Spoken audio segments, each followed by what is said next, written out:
Beberapa wilayah di Indonesia dilanda banjir dan longsor bahkan hingga mengakibatkan korban jiwa. Salah satu yang paling parah saat ini terjadi yaitu di Sumatera Barat. Setidaknya ada 4 wilayah yang terkena banjir yang cukup parah di Sumatera Barat. Akan saya tanyakan langsung bagaimana penanganannya kepada PLT Kapus. Maksud saya kepada PLT Kapus Datim BNPB Abdul Muhari. Selamat malam Pak Abdul. Selamat malam, Mbak. Pak Abdul, saya mau mulai dari kondisi informasi terakhir yaitu kondisi yang paling parah. Ini ada 4 daerah di Sumatera Barat. Informasi terakhir ada di Padang, Pesisir Selatan, Pasaman Barat, dan 50 kota. Terakhir wilayah pesisir barat ini diinformasikan update pagi tadi ada 10 korban jiwa. Benar demikian Pak atau ada konfirmasi lain atau ada penambahan? Ya, data kita yang kami terima di Pusdalop BNPB per eh, per pukul 16.00 waktu Indonesia Barat. Jadi kejadian banjir dan longsor yang di Sumatera Barat ini menghantam atau melanda 9 kabupaten kota dengan total korban jiwa meninggal yaitu 19 orang dengan rincian 16 jiwa meninggal dunia di pesisir selatan akibat longsor. Kemudian ada 3 orang meninggal dunia di Padang Pariaman juga akibat longsor. Tetapi secara total ini di Sumatera Barat yang mencakup 9 kabupaten kota terdampak tadi, 19 orang meninggal dunia, tapi kita masih ada 7 orang hilang yang masih saat ini masih terus dilakukan pencarian dan lebih dari 37.000 kakak terdampak dengan 2 orang luka-luka. Ini memang agak signifikan karena tidak hanya dampak korban jiwa yang sangat banyak untuk ukuran bencana hidrometeorologi basah ya. Dalam satu provinsi langsung terdampak 9 kabupaten kota, jadi masih signifikan dan BNPB juga akan langsung intervensi mendukung penanganan tanggap darurat di Sumatera Barat ini. Pak Abdul tadi mengatakan bahwa ini tergolong bencana yang mengakibatkan sangat banyak untuk kategori hidrometeorologi basah. Kategori sangat banyak ini kenapa Pak? Apa kategorinya, indikatornya apa, dan kalau misalkan ini di luar kebiasaan, mengapa bisa di luar kebiasaan? Ya, untuk korban jiwa sebenarnya jumlah korban jiwa yang sementara ini terdata untuk Provinsi Sumatera Barat ini yang cukup besar ya, karena kalau bencana hidrometeorologi basah, banjir dan tanah longsor biasanya di luar Jawa itu tidak terlalu signifikan. Artinya segmen-segmen dari longsoran yang diakibatkan oleh fenomena cuaca ini tidak terlalu signifikan membawa korban jiwa. Tetapi kali ini khususnya di pesisir selatan, meskipun pesisir selatan ini memang termasuk kawasan kabupaten di Sumatera Barat yang memang rawan tanah longsor. Dan intensitas curah hujan yang terjadi sejak 2 hari yang lalu, menurut informasi BMKG itu memang cukup ekstrim ya, bahkan sangat terkategorinya itu sangat ekstrim. Ini yang mungkin menjadi pemicu utama cukup masif dan signifikannya dampak dari banjir dan tanah longsor di Sumatera Barat ini. Karena cuaca yang memang sangat ekstrim. Kemudian apakah sebenarnya 9 kabupaten kota yang terdampak ini sebelumnya telah pernah juga Pak dilanda banjir dan longsor se-ekstrim pada beberapa hari terakhir ini Pak? Masing-masing kabupaten kota ini punya karakteristik bencana sendiri. Seperti Kota Padang yang dilanda banjir cukup tinggi, bahkan di kawasan daerah dengan radius 50 meter dari sungai yang meluap itu juga merupakan kawasan yang memang sudah menjadi dalam tanda kutip langganan banjir ya. Ini juga yang akan menjadi titik evaluasi kita nantinya dengan pemerintah daerah setelah fase tanggap darurat ini selesai, tentu saja poin prioritas utama kita pada saat tanggap darurat dalam 14 hari ke depan ini tentu saja pemenuhan kebutuhan logistik dasar warga terdampak dan pencarian korban jiwa yang masih hilang. Tapi bersamaan dengan itu tentu saja harus ada poin-poin evaluasi yang harus kita lakukan supaya ke depan meskipun peluang terjadi dari bencana itu masih ada, tetapi korban jiwa dan harta itu bisa kita minimalisasi. Poinnya di situ. Baik, kemudian apakah akses di 9 kabupaten kota yang terdampak ini semuanya sudah bisa dilalui atau masih ada yang terisolir? Iya, untuk kondisi terakhir untuk akses di Kabupaten Padang Pariaman itu akses jalan raya keluar masuknya masyarakat di Desa Kota Menara ini daerah yang terdampak longsor itu masih tertutup lebih kurang 50 meter. Ini masih terus kita lakukan koordinasi percepatan untuk pembukaan akses jalan ini dengan menurunkan alat berat saat ini masih berlangsung. Dan di 7 kabupaten kota lainnya, Agam, Pesisir Selatan, Padang, Solok, dan 50 kota, ini untuk kasus banjirnya, ini sebagian besar sudah mulai surut. Jadi masyarakat saat ini sudah mulai yang terdampak yang tadi hampir 37.000 kakak sudah mulai kembali ke rumah masing-masing dan mulai melakukan pembersihan. Yang masih menjadi PR kita yang harus kita selesaikan, yang akan kami selesaikan adalah pembukaan akses jalan di Padang Pariaman tadi. Itu artinya masih ada beberapa titik yang memang terkendala untuk aksesnya ya Pak. Kemudian tadi berbicara Satu titik saja, cuma satu titik saja ya. Kemudian yang lain sudah dapat diakses dengan baik sehingga logistik bisa masuk. Berbicara mengenai logistik Pak, bagaimana pemenuhan logistik bagi mereka yang belum bisa pulang dan juga bagi mereka yang tadi dikatakan sudah berangsur mulai kembali ke rumah masing-masing?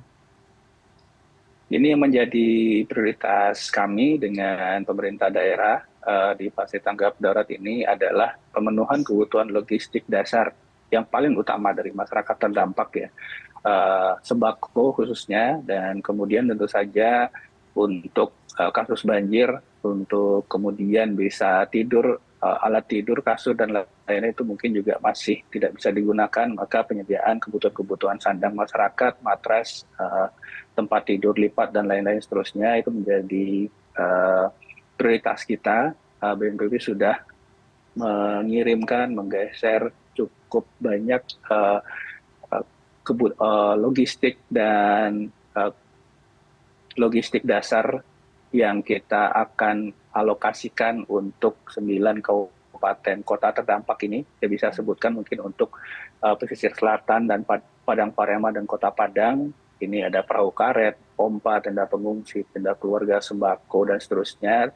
Dan 5 kabupaten lainnya juga demikian. Bahkan Barat itu juga 50 kota, Mentawai, Agam, Solok, Pariaman, itu perahu karet juga kita dukung, pompa, tenda pengungsi, sembako, dan kebutuhan makanan dan penyedia air. Demikian kira-kira Mbak. Distribusinya seperti apa Pak? Apa lancar atau memang terkait terkena kendala? Untuk distribusi seperti yang kita informasikan untuk kondisi terupdate, akses di lapangan dari 9 kabupaten kota terdampak yang masih kita upayakan menjangkaunya itu hanya di Padang Pariaman. Ini masih kita lihat apakah bisa menggunakan jalur alternatif selain dari akses yang terdampak longsor tadi. Ini masih kita berkoordinasi dengan pemerintah daerah. Kalau di 8 kabupaten kota lainnya semua sudah bisa diakses melalui jalur darat. Baik, sehingga pemenuhan logistik ini bisa dimaksimalkan ya Pak, ke titik-titik yang memang aksesnya sudah terbuka. Benar. Kemudian saya akan berpindah karena dari informasi yang kami dapatkan yang terdampak bencana hidrometeorologi ini tidak hanya wilayah Sumatera Barat, ada Kendari. Dari informasi yang kami dapatkan kemarin juga ada korban meninggal dunia. Bagaimana update terakhirnya Pak di Kendari? Ya, sebenarnya untuk Kendari ini ulangan dari kejadian minggu lalu ya, seminggu sebelumnya. Ini juga sudah terjadi dan kawasan terdampak juga lebih kurang sama. akibat intensitas hujan yang cukup tinggi dan drainase permukaan yang tidak cukup untuk menampung debit air hingga banjir kembali terjadi. Nah, ini juga akan menjadi poin evaluasi untuk kita bicarakan dengan pemerintah daerah karena ini masih cukup terbuka peluang intensitas hujan yang sama di beberapa tempat di Indonesia, termasuk juga bagi Indonesia bagian barat, Indonesia bagian tengah. Kita tahu dua kabupaten di Kalimantan Barat dan Kalimantan Tengah itu juga masih terdampak banjir sudah 3 minggu, dan juga di bagian Sulawesi. Ini akan menjadi poin utama untuk kita bisa mempersiapkan langkah-langkah paling tidak kontingensi dengan pemerintah daerah bahwa ini masih ada di depan mata, sehingga kita benar-benar harus siaga supaya kalaupun kemudian terjadi perubahan kejadian, tidak perlu harus ada korban jiwa yang jatuh akibat terjadi bencana ini. Baik, saya mau mengonfirmasi Pak, apakah satu korban meninggal dunia akibat banjir yang terjadi di Kendari dan 700 warga ini terdampak?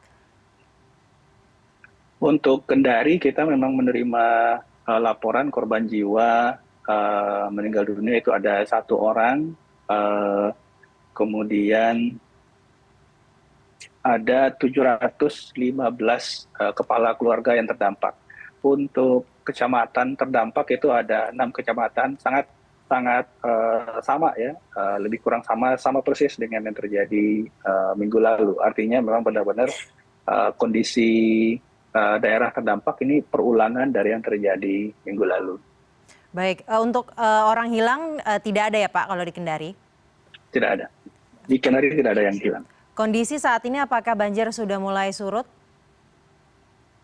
Untuk kondisi terakhir yang kita terima per 8 Maret pukul 7.00 itu banjir sudah surut, tetapi sekali lagi ini kondisi cuaca itu dari laporan BMKG pun itu masih ada potensi hujan dengan intensitas sedang hingga tinggi. Nah, ini yang masih kita harus waspadai karena kalau volume banjir belum surut sepenuhnya, artinya kondisi gorong-gorong, drainase permukaan itu masih tertutup lumpur yang secara otomatis akan mengurangi debit volume yang bisa dia tampung. Nah, dalam kondisi seperti ini, itu biasanya tidak perlu hujan dengan intensitas sangat tinggi pun itu juga bisa mengakibatkan peninggian kembali genangan. Ini juga harus kita waspadai. Kami akan terus berkoordinasi dengan pemerintah daerah supaya hal seperti ini tetap kita tingkatkan kesiapsiagaan kita. Baik Bapak, saya mau ke daerah terakhir. Informasi yang kami dapatkan di daerah Cirebon ini juga terdapat banjir yang memberikan dampak yang cukup luas untuk masyarakat. Bisa diupdate Pak mengenai hal tersebut? Iya, untuk Cirebon saat ini kondisinya juga sudah mulai berangsur surut.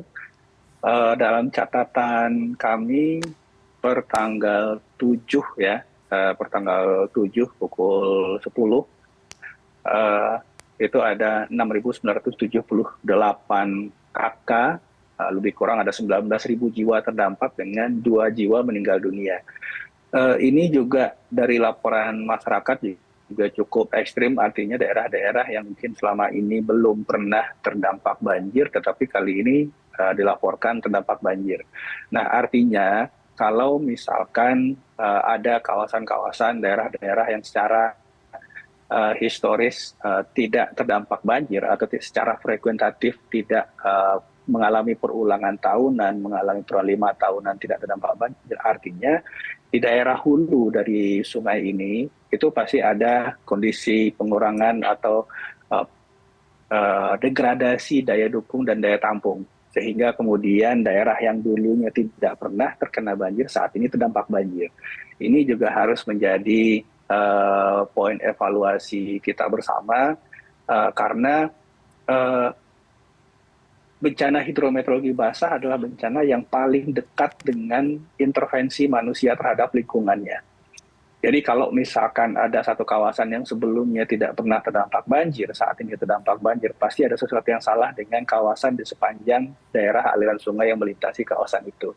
Ini masih menjadi analisis kami di BNPB supaya ketika kita membicarakan pemulihan pasca bencana dengan pemerintah daerah, kita bisa benar-benar tahu apa yang harus dilakukan supaya ke depan kalaupun harus terjadi dampaknya tidak signifikan. Baik. Itu artinya sebenarnya masyarakat, pemerintah, instansi terkait ini harus waspada ya Pak, karena di masa peralihan ini memang cuacanya diperkirakan akan berlangsung secara ekstrim. Agar kemudian resikonya bisa diminimalisir dan juga tidak ada korban jiwa. Terima kasih Kapus Datin BNPB Abdul Muhari telah bergabung bersama kami malam hari ini di CNN Indonesia Prime News. Terima kasih.